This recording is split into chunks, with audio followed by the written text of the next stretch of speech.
kok Yesus itu Tuhan ya? Dia kan manusia, dia kan pernah lahir di Betlehem, di Palungan, dia kan pernah mati, mayat. Dia bangkit sih, tapi kan Allah lah yang bangkitkan itu.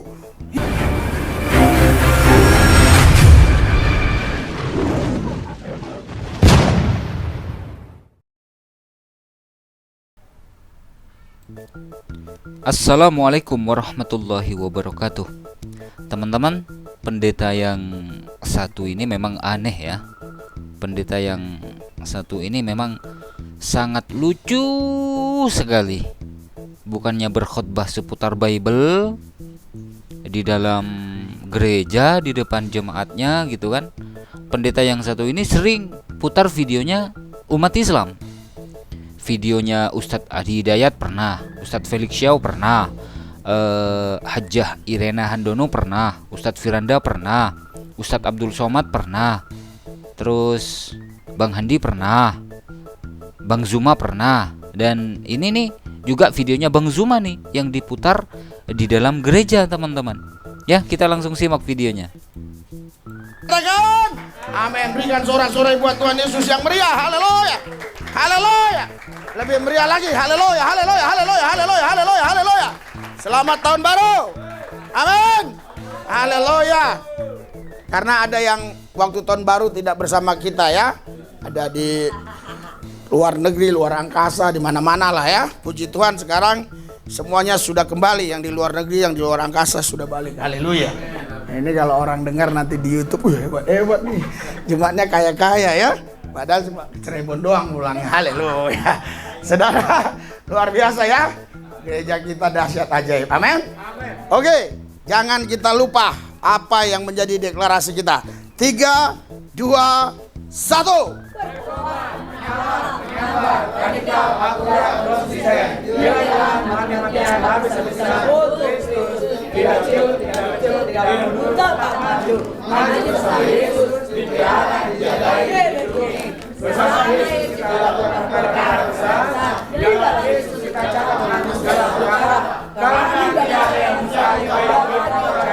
Berikan sorak-sorai buat Yesus Tuhan kita yang meriah. Haleluya. Sorak-sorai buat Tuhan. Haleluya. Haleluya. Silakan duduk, silakan duduk. Saudara, kita terus belajar ya untuk bisa mengenal Tuhan dengan benar ya. Saudara, sebelum saya mengajar. Oh ya bentar teman-teman. Pendeta ini pendeta 3M ya, mantan maling motor. Jadi pendeta ini dulu maling motor teman-teman. Kalau sekarang kan sudah jadi mantan. Kan ya, untuk kita bisa mengenal dia lebih dalam, mari kita setel dulu ya. Apa yang dikatakan saudara kita ini ya. Tiba ada sekelompok manusia dari barat menghapuskan semua aturan-aturan Tuhan dan mengatakan Tuhannya menjadi belon, seketika menjadi bayi yang keluar dari rahim, lahirnya di tempat binatang, kemudian besar mengajarkan ajaran kasih, dan dia adalah manusia pernah menjadi mayat. Siapa yang percaya Tuhan jadi mayat, menjadi mayat, dia akan diselamatkan. Ini konsep yang tidak rasional tapi irrasional. Kristen dengan imannya kita hargai, tetapi sangat disayangkan itu tidak berpola kepada akal dan wahyu, hanya semata-mata karena mimbar dan khotbah gereja saja. Itu saya hargai bang. Tapi ketika kita berbicara akal dan wahyu, Kristen tidak punya ruang. Sama sekali nggak punya ruang. Kristen hanya bisa diimani dengan dogma dan doktrin. Jangan sekali-sekali menggunakan akal sehat ketika Anda ingin menjadi orang Kristen atau ingin tetap mati dalam keadaan Kristen. Ketika berbicara Bible, jauhkan akal Anda dari Bible, maka Anda akan mati dalam keadaan Kristen. Percaya sama saya. Karena Bapak Ibu sekalian, jadi kata si Juma ini ya, dia katakan Tuhan kita itu itu kayak bunglon gitu ya. Ya, bisa menjadi bayi. Terus dia katakan Tuhan kita itu manusia yang pernah jadi mayat. Ya. Terus dia katakan, nah ini yang saya kurang bisa setujunya, dikatakan dia itu Tuhan kita itu konsep manusia. Ya, konsep manusia, doktrin dogma. Jadi jemaat itu percaya karena ya diajarkan pendeta seperti itu. Ya. Seperti yang Sari ini bilang kemarin apa? Gagasan, ya kan? Jadi gagasan. Saya suka lupa aja nih ngomong gagasan ini ya. Gagasan. Jadi Tuhan kita itu gagasan konsep manusia. Saudaraku yang saya kasih, dia katakan tadi tidak masuk akal. Dia bilang. Nah, kalau kita bicara akal, saya bagi menjadi 3 ya. Pertama, akal itu adalah yang pertama akal yang sehat. Kedua, akal yang umum dimiliki oleh semua orang. Itu dimiliki oleh semua orang. Ketiga, akal yang nggak sehat. Itu di rumah sakit jiwa, orang-orang gila. Itu akalnya nggak sehat. Jadi saudara, ketika akal orang nggak sehat alias gila, ya, memang dia nggak mungkin mau memikirin yang begini. Dia nggak mau memikirin yang seperti ini. Kok Yesus itu Tuhan ya? Dia kan manusia. Dia kan pernah lahir di Bethlehem, di Palungan. Dia kan pernah mati, mayat. Dia bangkit sih, tapi kan Allah lah yang bangkitkan itu. Ya, kok dia disembah orang Kristen ya? Kok dikatakan Tuhan ya? Ya orang gila nggak mau mikirin begitu. Nggak mau mikirin begitu. Jadi yang kedua, ada akal yang umum. Semua orang memilikinya akal ini.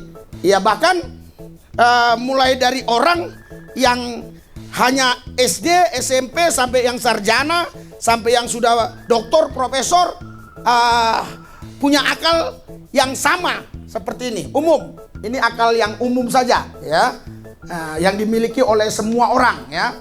Saudara, kalau akal yang umum itu, saudara, dia hanya berpikir begini, iya, kok iya ya? Masa Tuhan Maha Kuasa kok seperti bunglon jadi bayi, terus kok Tuhan mayat, terus kok Tuhan iya mati, mayat, kan begitu? Iya. Iya, kalau dia punya akal yang umum, tapi udahlah, ya, nggak perlu kupikirkan itu, biarlah itu iman dia. Nah itu akal yang umum begitu. Imam dia itu agamanya agamaku atau lakum dinukum waliyadin, ya, agamaku agamamu, udahlah. Nah itu umum, ya. Tapi ada akal yang sehat, saudara. Akal yang sehat itu cerdas, ya, bukan sekedar pintar, tapi dia cerdas. Jadi ketika dia menemukan sesuatu, walaupun nggak masuk akal dia, tapi kenapa ada ini? Kenapa ada ini? Dia ingin mencari tahu. Dia ingin menggali. Bukan dari asumsi dia pribadi, tapi dia ingin mencari bukti-bukti, fakta-fakta, baik itu dari sejarah maupun itu dari orang-orang tertentu yang bisa memberitahu kepada dia. Nah, itu orang yang punya akal sehat, yang kecerdasannya tinggi. Karena Singapura itu kalau nggak salah rata-rata rakyatnya itu kecerdasannya di atas 100 ya, 120 dan di atas 100 ya. Begitu juga di negara-negara lain. Ya kalau sampai 200 itu udah paling tinggi tuh. Siapa itu? Abstain ya kalau nggak salah ya. Nah, sampai 200 nggak dia? Ya, itu udah paling tinggi. Tetapi hasil dari survei rata-rata Indonesia 80-an.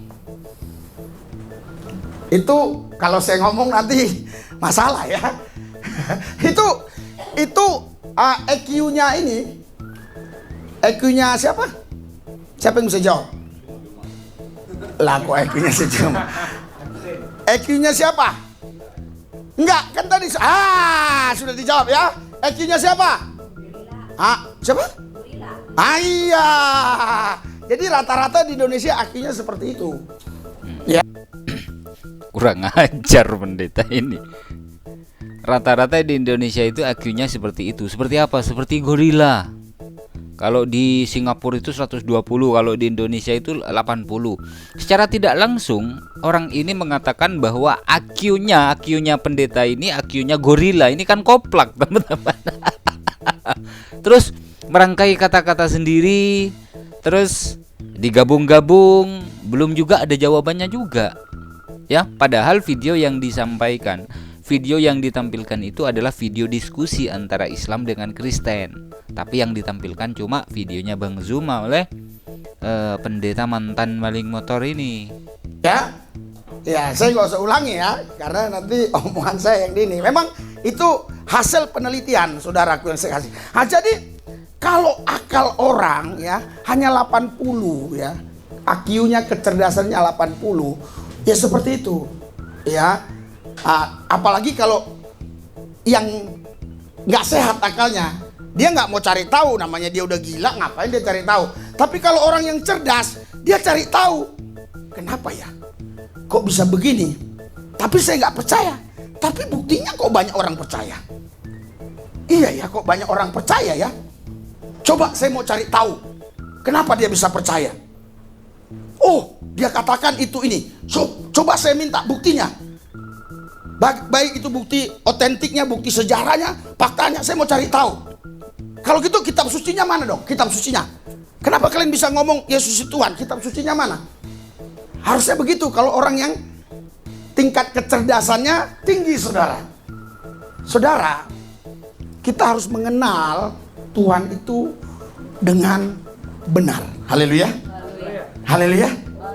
Iya, umatku binasa karena mereka tidak mengenal Allah. Jadi mengenal Allah itu bukan sekedar tahu ada Tuhan. Oh, Tuhan itu ada. Bukan. Ya. Mengenal itu bukan sekedar oh, Yesus itu Tuhan Maha Kuasa, Maha Hadir, ajaib dan seterusnya. Bukan hanya seperti itu mengenal Tuhan. Ya. Kalau hanya seperti itu kita akan digoyahkan sekali waktu ketika ada orang bertanya hal-hal yang seperti tadi, saudara. Iya kan? Kita mengenal Tuhan itu harus benar-benar ya. Kita mengenal Dia. Makanya saya terus berdoa bagaimana Tuhan untuk menjelaskan ini. Ya, sampai darah Yesus saya pertanyakan. Saya punya darah, Yesus punya darah. Ini kita harus pertanyakan. Nanti kita sampai ke sana. Kenapa dia dikatakan Tuhan Allah? Haleluya. Haleluya. Coba kita mulai baca ya. Baca Lukas 1 ayat 26. Oke? Sampai ayat 35. Lukas 1 ayat 26 sampai ayat 35. Kepanjangan ya. Kalau menurut saya pendeta ini ya betul-betul koplak, teman-teman. Secara tidak langsung pendeta ini menyuruh jemaatnya untuk mencari tahu Bang Zuma itu siapa. Yesus itu Tuhan. Kenapa Tuhan bayi ya? Kenapa Tuhan dikandung ya? Kenapa Tuhan dilahirkan? Kenapa Tuhan pernah menjadi mayat ya? Seharusnya pernyataan daripada pendeta ini kan dijelaskan, teman-teman, bukan malah berputar-putar ya. Bukan malah berputar-putar, dia sendiri yang ngomong, dia sendiri yang bingung. Bagi penganut Kristen yang doktrinnya Trinitas Tritunggal, pendeta seperti ini nih bidat ini, teman-teman. Ya, bidat ini. Karena orang ini meyakini bahwasanya Yesus itu adalah Allah itu sendiri. Allah itu sendiri. Bagi iman saudara-saudara kita yang Trinitas Tritunggal tidak seperti itu. Ya, Bapa itu bukan Yesus, Yesus itu bukan Roh Kudus, Roh Kudus itu bukan Bapa. Itu kalau yang Trinitas. Kalau orang ini ya Bapa itu ya Yesus. Yesus itu ya satu-satunya Tuhan. Seperti itu, teman-teman. Ya, semoga sajalah para jemaatnya mencari tahu atau sering menonton video debatnya Bang Zuma ya, diskusinya Bang Zuma dengan pihak Kristen tentunya. Mohon maaf jika ada silap kata. Wassalamualaikum warahmatullahi wabarakatuh.